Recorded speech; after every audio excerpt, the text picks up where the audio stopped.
Hi, my name is Robert Runte, and I'm going to read from Inuksuk. The storm had come up suddenly, rising wind and plummeting temperatures.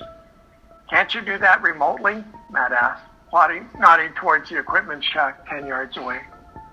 "If I could do it remotely, I'd be doing it from my office in Houston." Ray waved his gloved hand at the cable attached to the tower's box.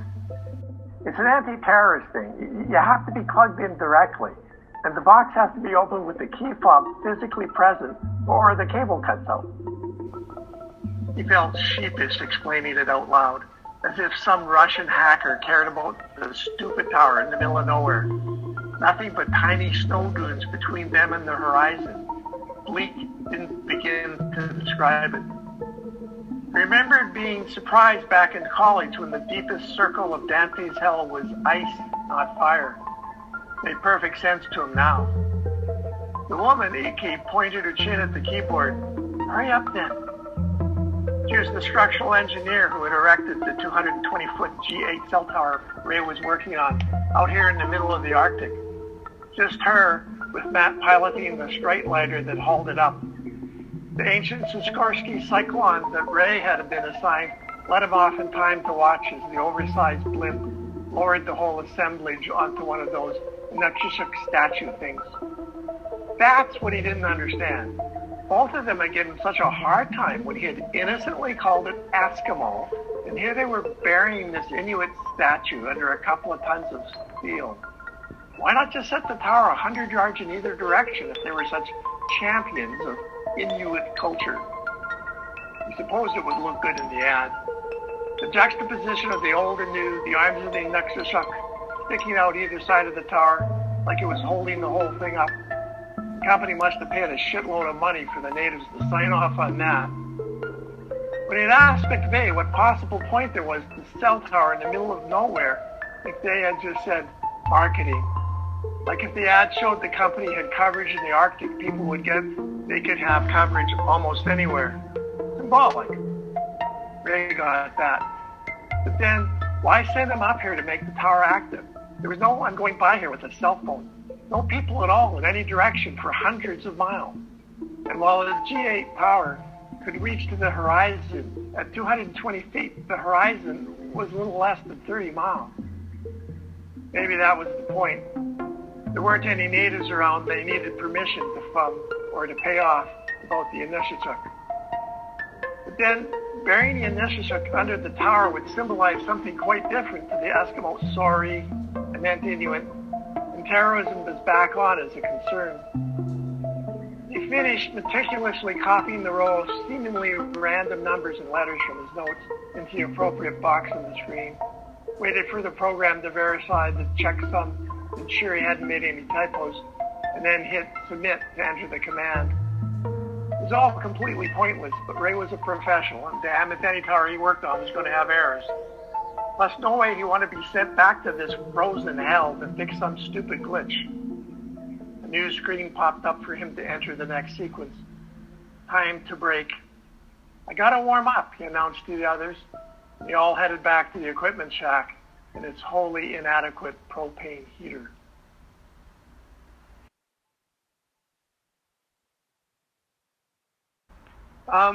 The story's a bit of a satire. It's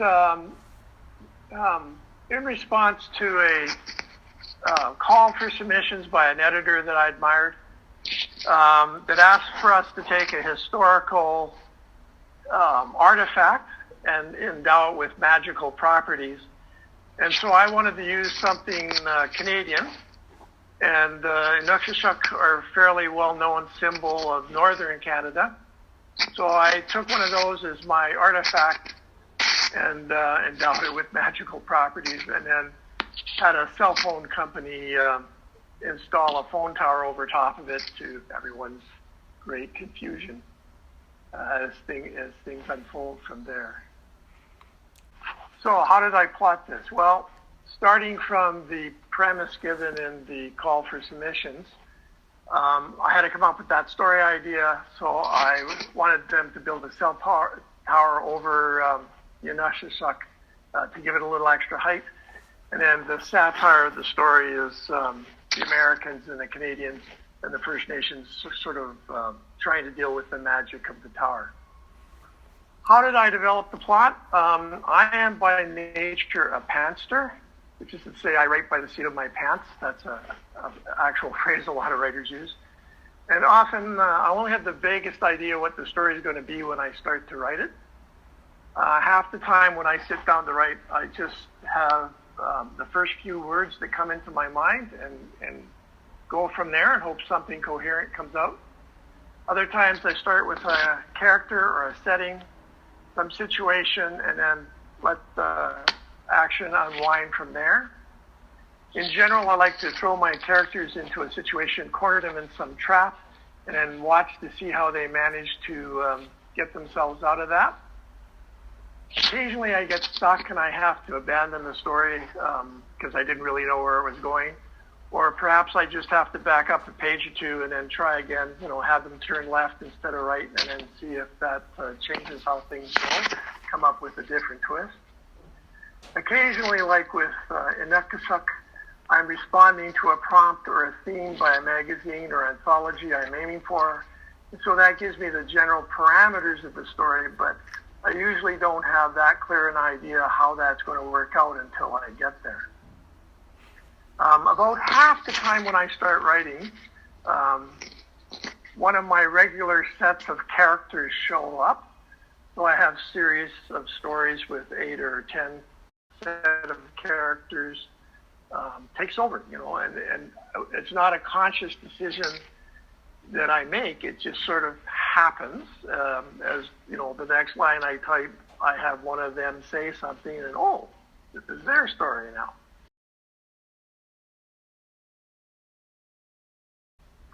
I think the way my writing process has changed over the years is I've given myself permission to relax.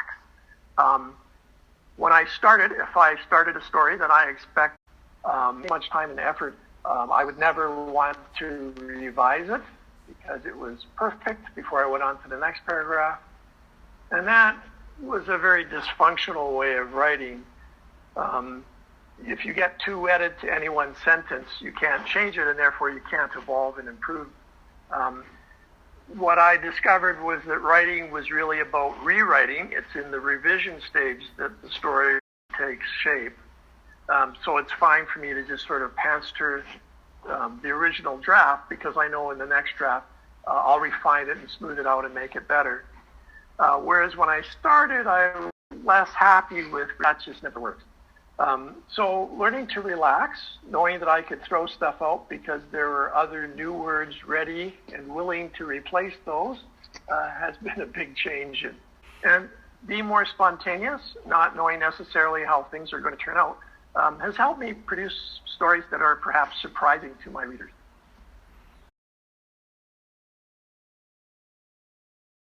I think the most important advice I can give to a new author is that you have to work out what works for you.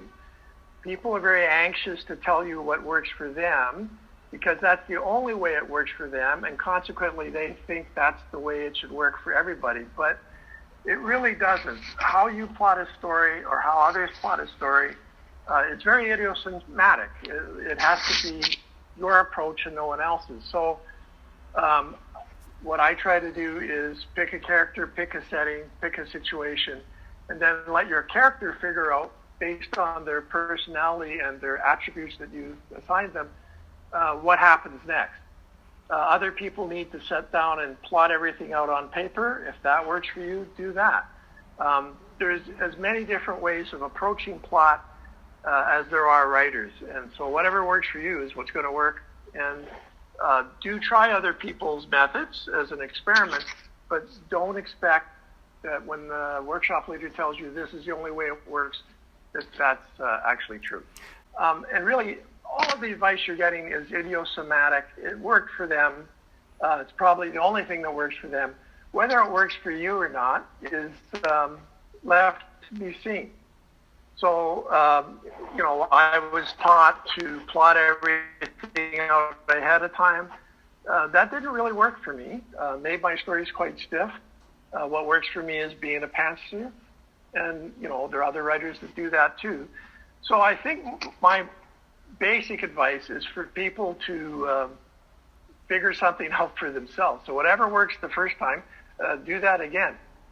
In general, what works for me is to pick a character, pick a setting, set up a situation, and let your characters follow the logic of their personality and the action that's happening. And really, the stories write themselves. The characters tell you what has to come next. But, if you have to sit down and plot everything out in advance, do that. Whatever works for you is the way to do it.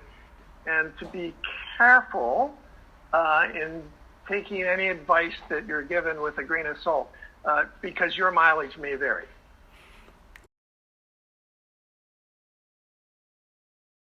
I'm a great fan of Lois McMaster Bujold and her series with Miles Morris Kagan Saga.